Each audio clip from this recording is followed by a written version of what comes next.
If you look at your life and see a pile of unfinished things, a guitar collecting dust, a half-built website, some baking tools you never used, and a random urge to learn jujitsu, you probably feel a very specific kind of shame. Society has a name for you, a dabbler. They say you're all over the place, or that you don't have the discipline to stick to one thing. You feel like a fraud because you can't just pick one path and stay on it. You've probably heard the phrase, "jack of all trades, master of none," and used it to make yourself feel bad. But you're forgetting the rest of the quote.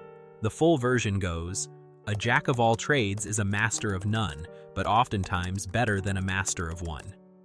Psychology says this feeling of being scattered isn't a flaw. It's actually a sign of a very adaptable mind. You're not failing to focus. You're quietly building something rare, a way of thinking called the M-shaped mind. While the world tells you to narrow down, your brain is getting you ready for a future where being too specialized is actually a weakness. Before we get into why your so-called chaos is actually a smart survival move, let me know in the comments where you're watching from. And if you love deep psychology like this, check out my newsletter community after watching. Link is in the description. To understand why you feel this anxiety, we have to look at the lie you were told growing up. For the past 100 years, the world rewarded people who dug one hole very, very deep. It was a simple game with rules that never changed. Like golf, practice your swing for 10,000 hours and you win. But that's not the world you live in. Your brain already knows this. The modern world changes its rules constantly. In that kind of world, the person who only knows one thing is fragile. If their industry shifts or disappears, they're stuck. That's why you drift. One year you're obsessed with electrical wiring and HVAC systems. The next, you're deep into yoga, weightlifting, and DJing. To other people, this looks like a lack of focus. They might call you unfocused or all over the place. But what you're actually doing is collecting lessons from completely different areas of life. And this is where something powerful happens. Psychology calls it far transfer. Specialists use near transfer. They solve familiar problems with familiar tools. But you take an idea from one field and apply it somewhere totally different. Think about a web developer who used to be a beekeeper and a farmer. On paper, farming has nothing to do with coding, but that background helps them understand how systems grow and how things connect organically, in a way that someone who only ever stared at screens never could.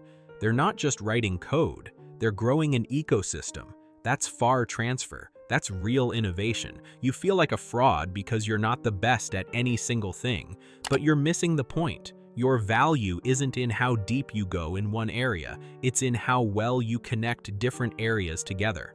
Now, knowing that your curiosity is a strength is a huge relief, but it doesn't fix the immediate problem, the burnout, and the feeling that you're falling behind in life.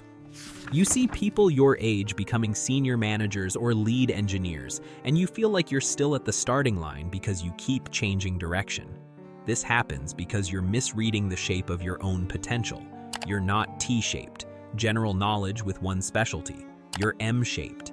An M-shaped person has several areas of real depth, all connected by a bridge of curiosity. But here's the trap. You can't build all those pillars at the same time. If you try to learn data science, write a novel, and start a business all in the same month, you'll burn out fast. The people who actually make this kind of life work, the true polymaths, practice what's called serial mastery. They live life in seasons. You might spend your 20s fully absorbed in music and art. Then in your 30s, you shift to programming because it pays the bills. You didn't quit art, you just finished that season of building. I came across a story of a 53-year-old man who finally made peace with this. He realized he didn't have to choose between art and programming, so he let programming be the pillar that paid the bills, while music, philosophy, and game design lived on during his nights and weekends. He turned down high-paying leadership roles just to keep his work week at 30 hours. He protected his time and energy. He didn't try to mash everything together at once. He let things happen one season at a time, and eventually, all his interests merged naturally into his own personal video game projects. That's the M-shape in action. There's one final trait you have that makes you nearly unbreakable, and it comes from nature itself. It's called redundancy. In nature, redundancy is a strength, not a waste. Elephants almost never get cancer because they carry multiple copies of cancer-fighting genes. If one copy fails, another kicks in. Your wide range of interests works the same way. If you're only a specialist software engineer and AI takes your job, you're terrified.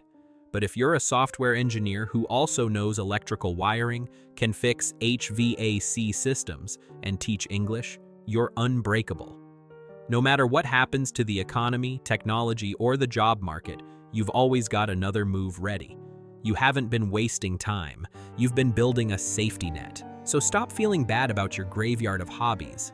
Those weren't failures. They were classes in a school you built yourself. You were never meant to be just one thing. You were made to be the bridge between worlds that most people can't even see. If you're ready to embrace your M-shaped future, drop a heart emoji in the comments to show you're putting it all together. And if you want a deeper look at how to structure your seasons, subscribe and check out the newsletter community in the description.